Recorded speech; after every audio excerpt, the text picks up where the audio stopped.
Esse texto, que é um texto breve, servirá de base para a nossa meditação nesta noite. Evangelho de Lucas, capítulo 23, versículo 39 a 42. Baseado nesse texto, nós meditaremos sobre o tema o poder transformador do encontro com Jesus.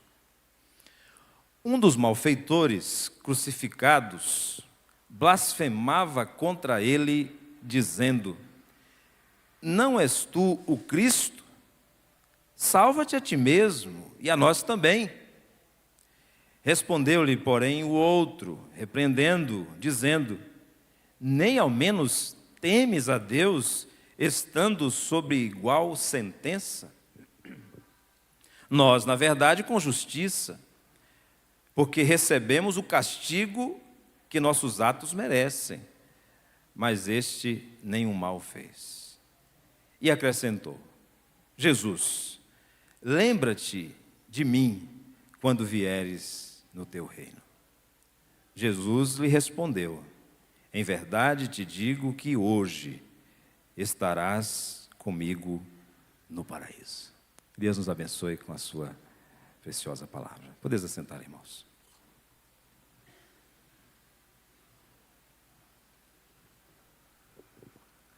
Para compreendermos melhor este que é um dos principais textos do Evangelho de Lucas, nós precisamos recuar um pouco nesse Evangelho e constatarmos no capítulo 9 que, a partir do momento da transfiguração, registrado a partir do versículo 28 desse capítulo 9, nós temos um divisor de águas, o início de uma segunda etapa, podemos dizer assim, do ministério de Jesus.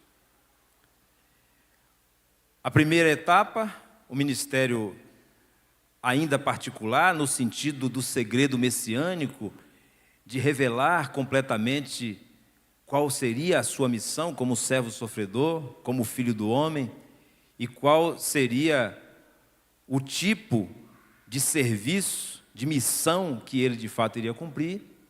Depois, nós temos um segundo momento no ministério mais público, não que ele não tivesse servido às multidões, falado a muitas pessoas, mas no sentido de que esse segredo agora já se tornava público e ele se voltava para cumprir um aspecto, uma parte do seu ministério que alcançava o mundo inteiro, não só os seus discípulos. Uma primeira parte, a formação dos seus discípulos; numa segunda parte, a ênfase na salvação de todos.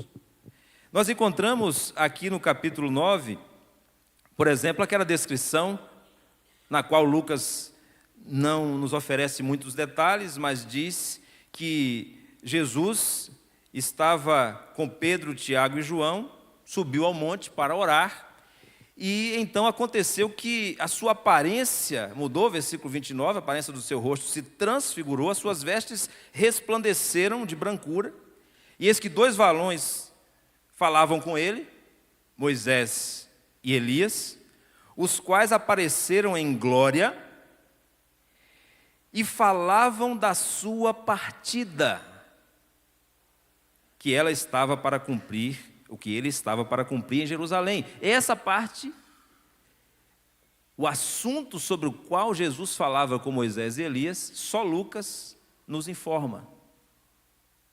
É uma informação exclusiva de Lucas, não está em Mateus, não está em Marcos.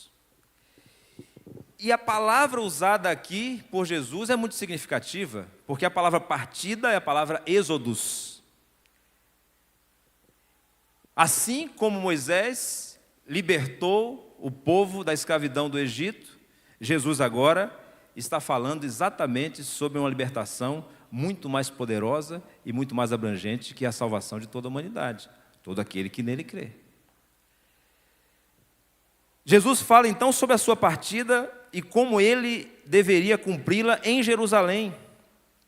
E ele já havia aqui nesse mesmo capítulo 9, dito diante da declaração de Pedro, a sua confissão, que, versículo 22, era necessário que o Filho do Homem sofra muitas coisas, seja rejeitado pelos anciãos, pelos principais sacerdotes e pelos escribas, seja morto e no terceiro dia ressuscite. A partir de agora ele começa a falar de forma mais aberta, de forma mais clara, sobre a sua missão. Lucas até registra, meus irmãos, que Jesus está muito resoluto com relação a esse propósito. Veja no versículo 51 ainda desse capítulo. E aconteceu que, ao se completarem os dias em que devia ele ser assunto ao céu, o texto está falando agora de uma outra manifestação, essa definitiva, da ascensão de Jesus. Então, ele sai do Monte da Transfiguração, onde a sua glória pôde ser vista por 3 dos seus discípulos, e agora ele se dirige para um outro momento, onde ele será, enfim, entronizado, glorificado na sua ascensão. De glória em glória, passando pela cruz, porque diz o texto, manifestou no semblante a intrépida resolução de ir para Jerusalém. Nós podemos observar que a partir desse momento no Evangelho de Lucas, há uma intensificação, há uma concentração do ministério de Jesus no sentido salvífico, no sentido vicário. O que é que significa isso? No sentido da sua morte substitutiva por aqueles que estavam perdidos no pecado, aqueles que estavam escravizados pelo diabo no mundo. Então, a partir desse momento, nós podemos entender que cada encontro que Jesus teve com as pessoas que o conheciam, que o ouviam, passou a ser muito mais intenso, a ponto de chegarmos a este encontro de Jesus com um dos criminosos que havia sido crucificado com ele. É importante, então, partirmos do Monte da Transfiguração, desse momento de revelação da glória de Deus em Jesus, e da sua resolução de cumprir a sua missão, morrendo na cruz, para entendermos, meus irmãos, o que está acontecendo nesse momento, na sua crucificação, para entendermos a densidade, para entendermos a intensidade, para entendermos como foi possível para Jesus, com uma só palavra, por exemplo, decretar, assegurar, garantir que aquele homem estava salvo. Sem isso, com o episódio isolado, nós ficaremos até confusos. Mas quando entendemos a luz do Evangelho e do propósito salvífico de Jesus e como isso foi se concentrando cada vez mais que ele se aproximava da cruz, nós vamos entender então o que aconteceu nesse momento do capítulo 23. Como esse encontro teve o poder transformador que foi demonstrado. Há algo de exclusivo na narração que Lucas faz desse momento, desse encontro de Jesus com esse homem. Há algo de exclusivo que leva, inclusive, até alguns comentaristas a dizerem que esse é o traço, esse é o momento mais importante, até o centro da narrativa de Lucas sobre a crucificação de Jesus. O que está acontecendo aqui? Um dos criminosos que estão ao lado de Jesus repreendeu o outro, um blasfemava, o outro então começa a se distanciar daquela postura. Os outros evangelhos dão a entender que ele de fato participava daquela blasfêmia, junto com o povo, junto com o seu companheiro ali de cruz. Mas em algum momento, algo aconteceu e que ele demonstra uma mudança. Ele chega então a confessar sua culpa, ele reconhece a justiça da sua condenação, ele afirma que confia na santidade de Jesus. Algo aconteceu ali, algo de muito profundo. Um poder transformador alcançou aquele homem. Ele chega então ao ponto de suplicar, como nós vimos, que o Senhor Jesus se lembrasse dele. Quem não quer ser lembrado, né? Todos nós queremos ser lembrados. Todos nós queremos ocupar um espaço na memória de alguém, especialmente se esse alguém é reconhecido como o Senhor da vida. E ele então pede ao Senhor Jesus que se lembre dele no reino que estaria por ser estabelecido, instaurado. Jesus então, como nós vimos, garante que por ele ser penitente, por ele ter se arrependido, por ele confessar, por ele clamar, então estaria com ele naquele mesmo dia no paraíso. Pensem comigo, meus irmãos, meus queridos amigos, essa é a última pessoa que suplica a salvação a Jesus antes da sua morte. É o último encontro, é o último. E Lucas vai construindo a narrativa a ponto de nos colocar diante da afirmação que Jesus faz para aquele homem. Por isso, como eu disse, que este é o cerne da narrativa lucana, a narrativa de Lucas, sobre a crucificação de Jesus. A importância da palavra hoje, como podemos ver, a importância desse encontro, a ponto de um comentarista chamado F. Davidson dizer que a conversão do ladrão penitente teria tido um especial interesse para Lucas, como uma ilustração do fato de que a salvação está aberta para todos. É claro que Jesus não salvou apenas aquele homem. É claro que Jesus não salvou apenas depois da sua glória se manifestar no Monte da Transfiguração. Mas Lucas nos apresenta esse episódio para nos ensinar uma lição. Até o último momento, os comentaristas mais antigos chegam até a exagerar na defesa dessa última oportunidade, irmão João, dizendo, bem próprio ao contexto da época, que entre a cela e o chão ainda tem tempo de você clamar por salvação. Quando as pessoas andavam a cavalo. Entre a cela e o chão, ainda tem tempo de clamar. Convenhamos, um certo exagero. Mas a ideia é que Lucas reservou esse momento para afirmar algo muito, mas muito importante mesmo. Quando nós nos encontramos com Cristo, acontece uma manifestação do seu poder e da sua glória. E acontece então uma transformação através da fé. O encontro pessoal com Jesus tem um poder transformador, o poder de transformar a sua vida e de garantir a você salvação imediata e eterna ao mesmo tempo, hoje e para sempre. Por isso eu quero convidar você a considerar mesmo com ênfase a oportunidade que Deus apresenta diante de você nessa noite. Você que ainda não confessou Jesus como Senhor e Salvador. A considerar de fato o dia de hoje. A necessidade de arrependimento, a necessidade de contrição, a necessidade de confissão de pecados, a necessidade da declaração de que Jesus é o Senhor da sua vida, para que você tenha certeza de vida eterna. Porque nós não temos o controle sobre o amanhã. Nós não sabemos como será a nossa vida. E Deus lhe deu nesta noite uma rica oportunidade de estar nesta casa de oração, com o povo de Deus reunido, cantando louvores ao Senhor, com a palavra de Deus sendo exposta.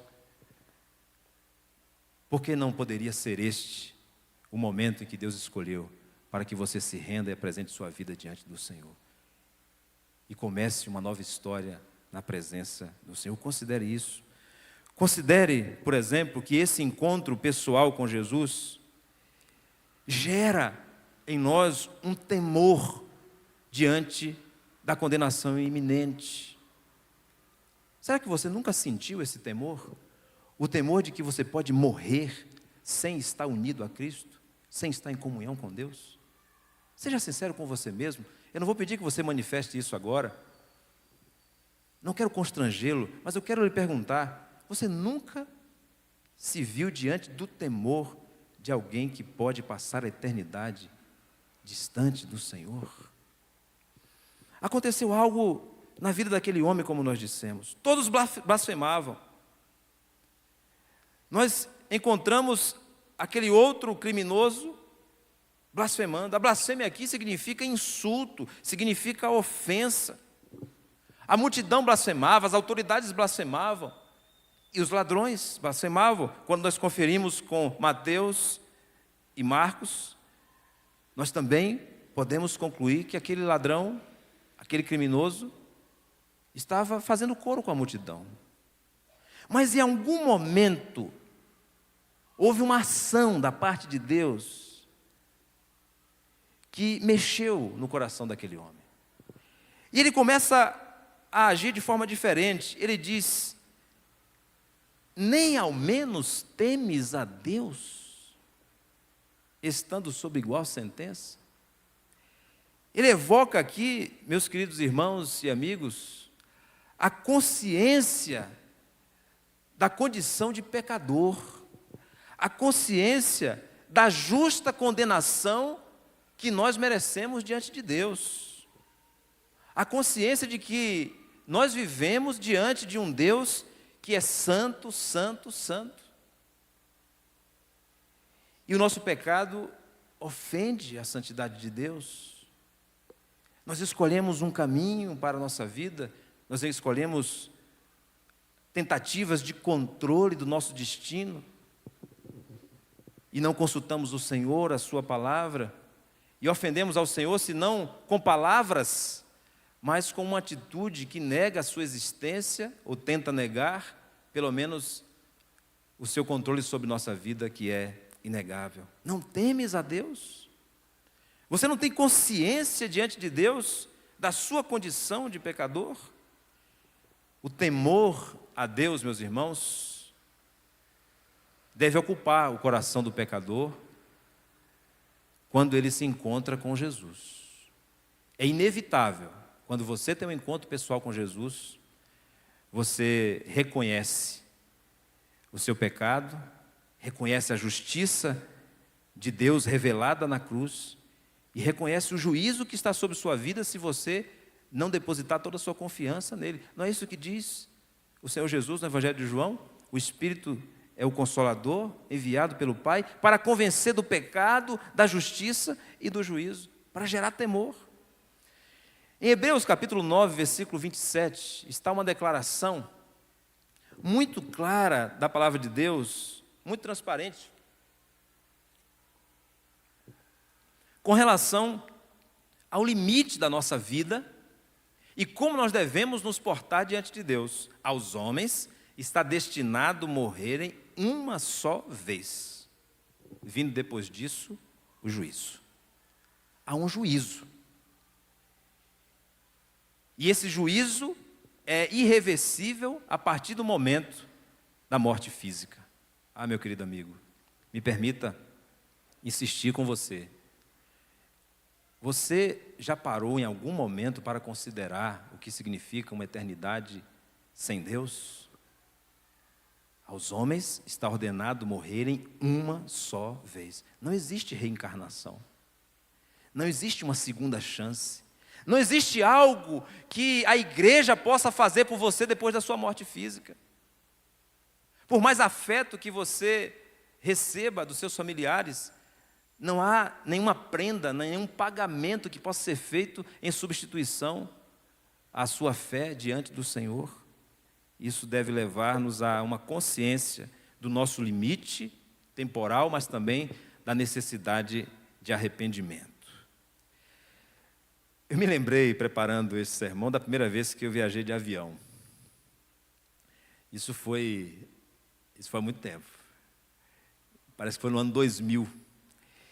E cadê o Toninho aqui? O Toninho é que ouve essas histórias e ele ri dessas histórias. Porque o aeroporto, Toninho, era Congonhas, que eu não conheço São Paulo, mas fica mais ao centro da cidade, né? Anderson conhece São Paulo na palma da mão.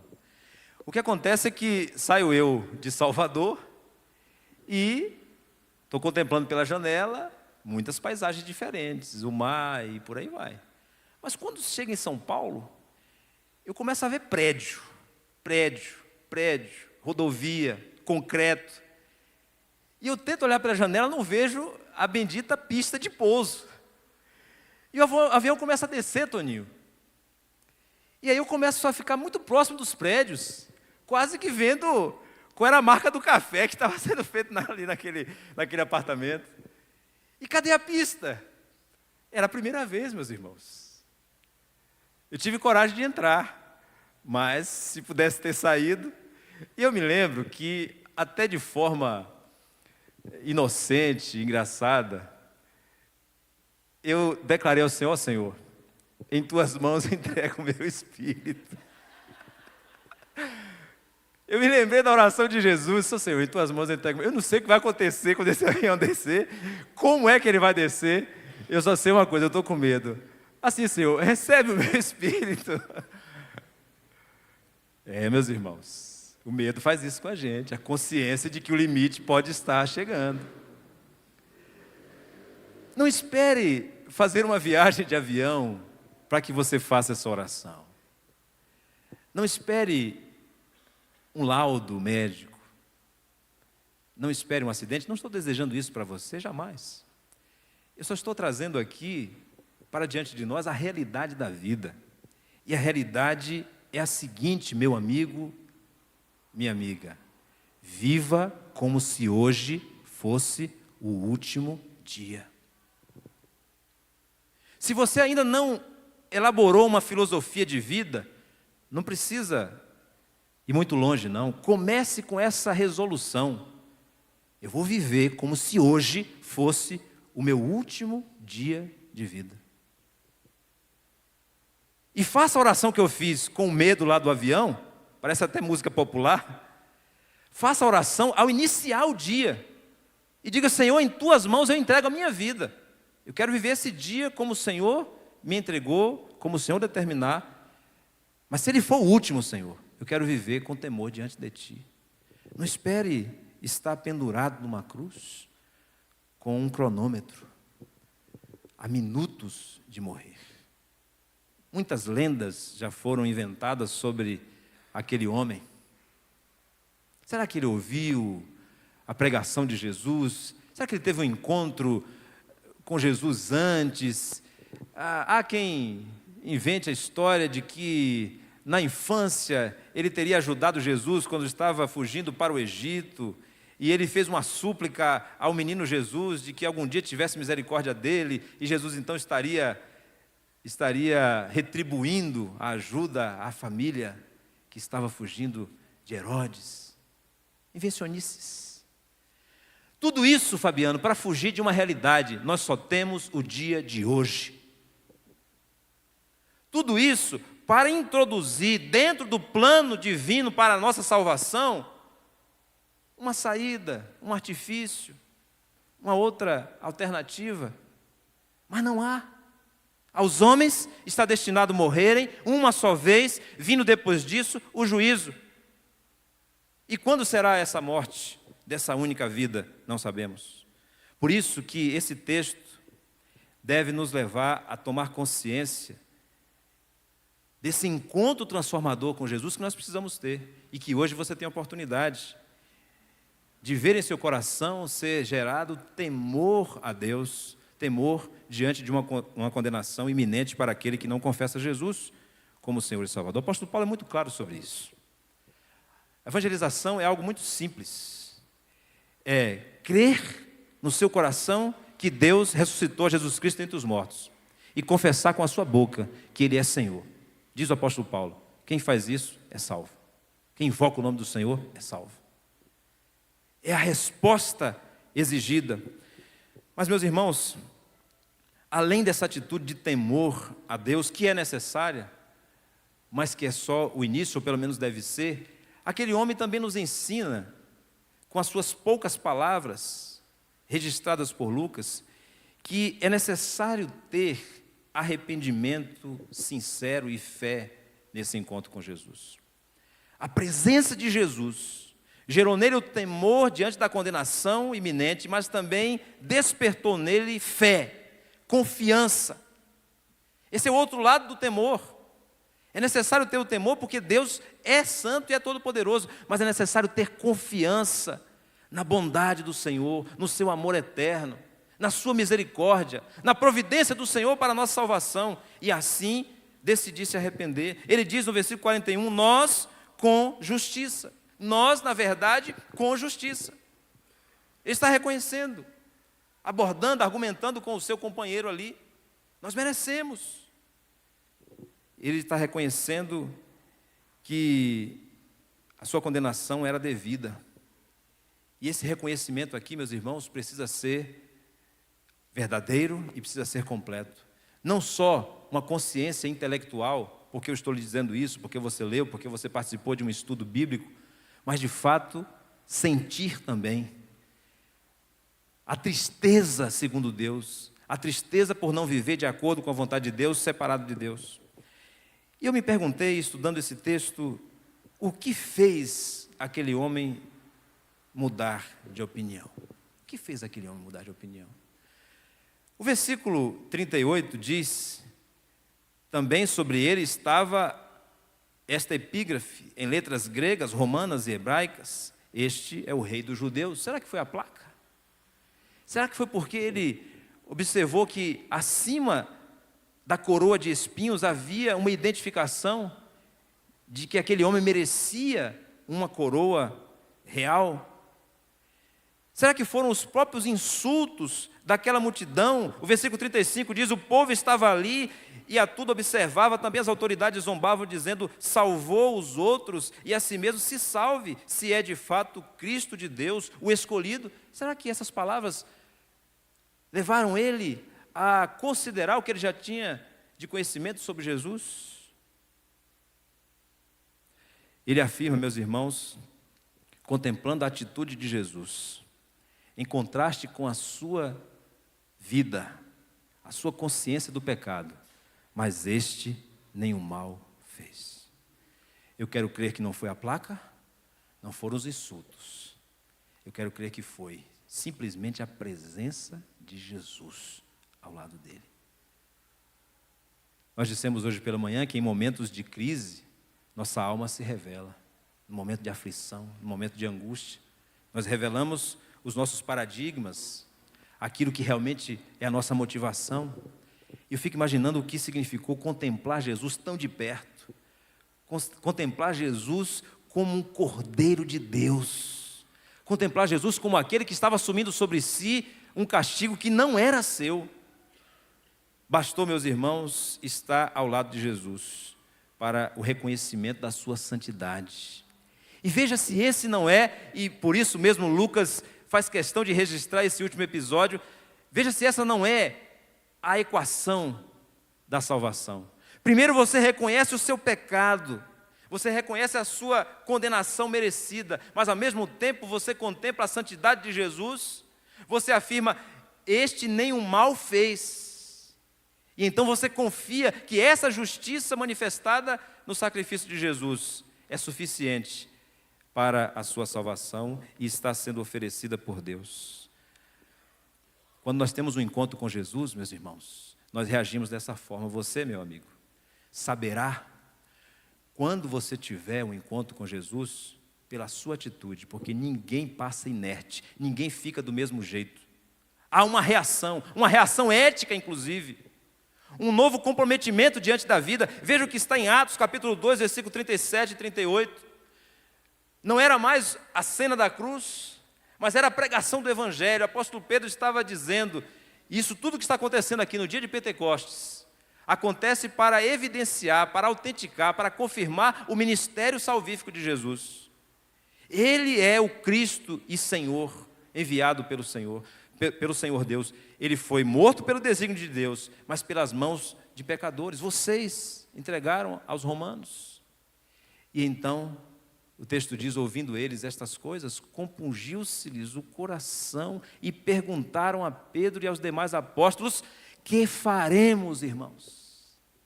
Como é que eu sei se eu tive ou não um encontro com Jesus? Essa pergunta vem à tona, domina o meu coração. O que é que eu vou fazer? Qual a implicação disso? Como é que eu vou viver a partir de agora? Porque eu conheci o Santo de Deus, eu conheci a manifestação da graça de Deus. Eu tive um encontro com o Senhor Jesus. E veja, nesse momento, esse encontro foi através da pregação da palavra. Hoje você pode ter esse encontro. Hoje você pode ter essa consciência.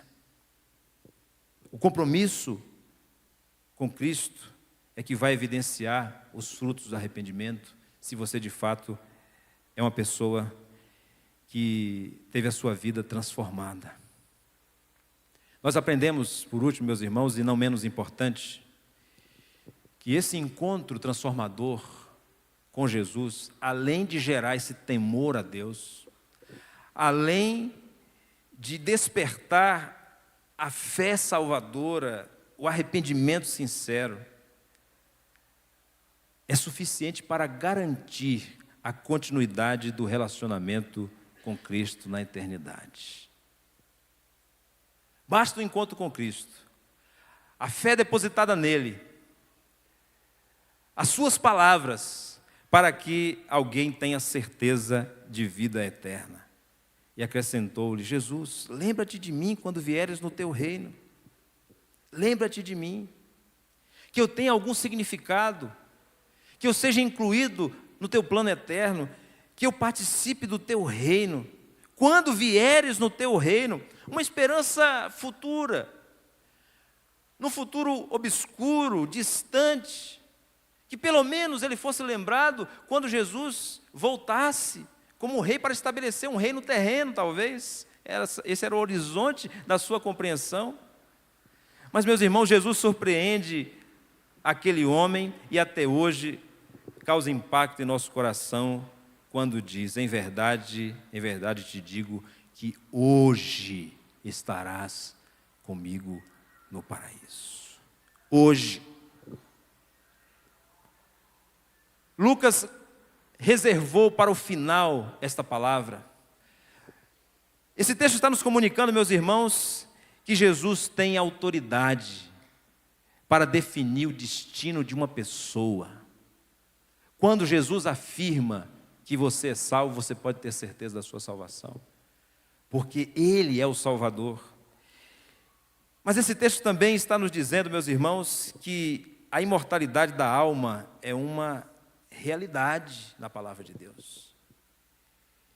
E que nós não devemos, é claro, esperar o último momento para o nosso encontro com o Senhor Jesus, mas que quando temos esse encontro transformador, nós temos a garantia de que o nosso relacionamento com Ele vai permanecer. É preciosa demais para mim a palavra paraíso aqui, porque a origem dessa palavra, paraíso, a origem persa dessa palavra, que significa jardim, mesma palavra para Éden, mas o estudo dessa palavra nos mostra que esse jardim não era qualquer jardim. Era um jardim fechado, era um jardim murado, era um jardim de uso exclusivo do rei, do monarca. E quando Jesus diz àquele homem, um criminoso, banido da sociedade, culpado dos seus crimes, hoje mesmo estarás comigo no paraíso, ele está dizendo: você terá a minha companhia. Você estará comigo passeando no meu jardim, que é exclusivo. Portanto, essa palavra, meus irmãos, paradeisos, significa exatamente isso. A comunhão contínua com o Senhor Jesus, mesmo depois da morte física.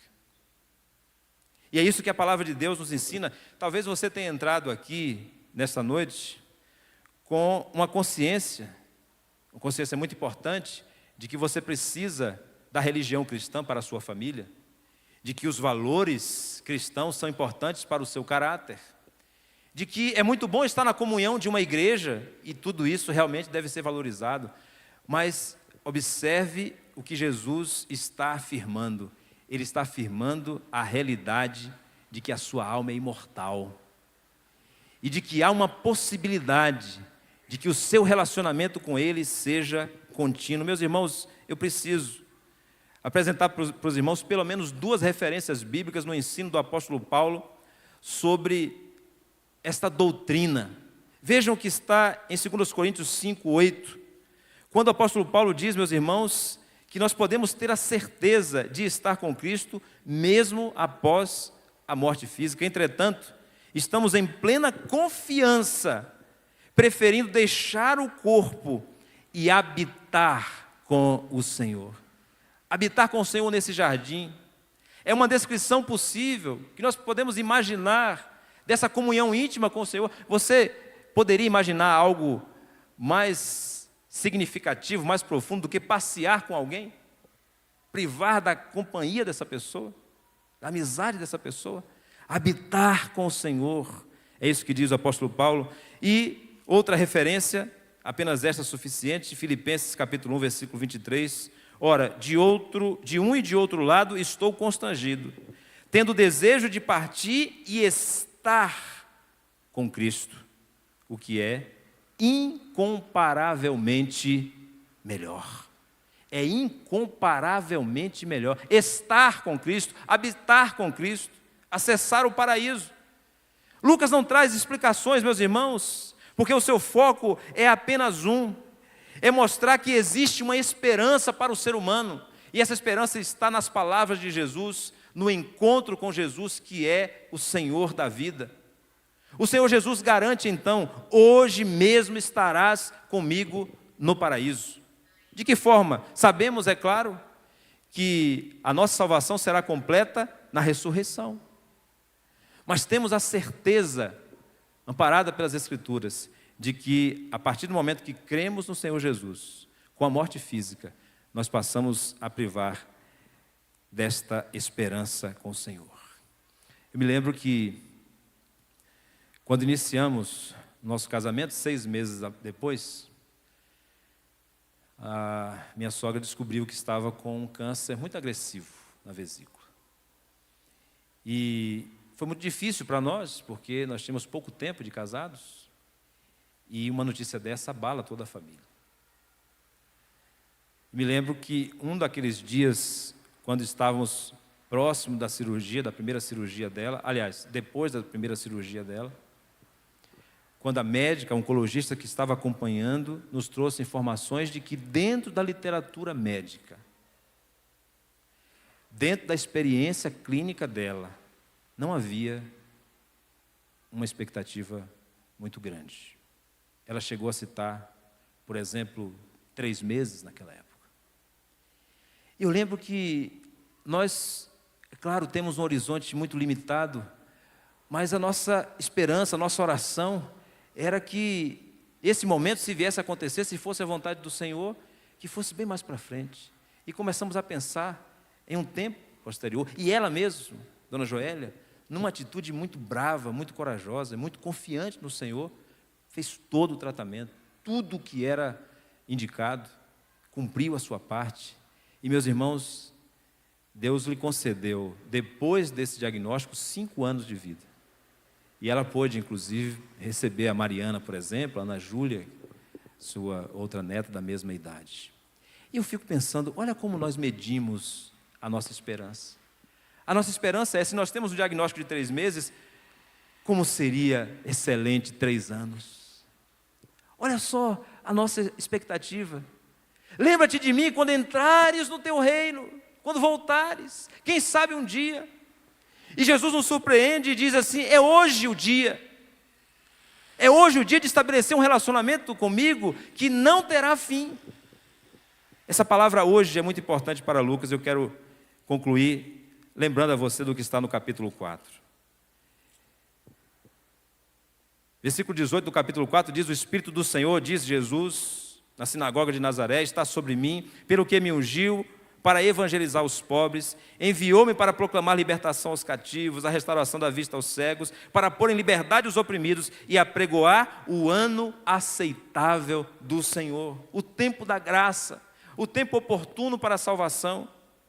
Tendo fechado o livro, devolveu ao assistente e sentou-se. E todos na sinagoga tinham os olhos fitos nele. Então passou Jesus a dizer-lhes: hoje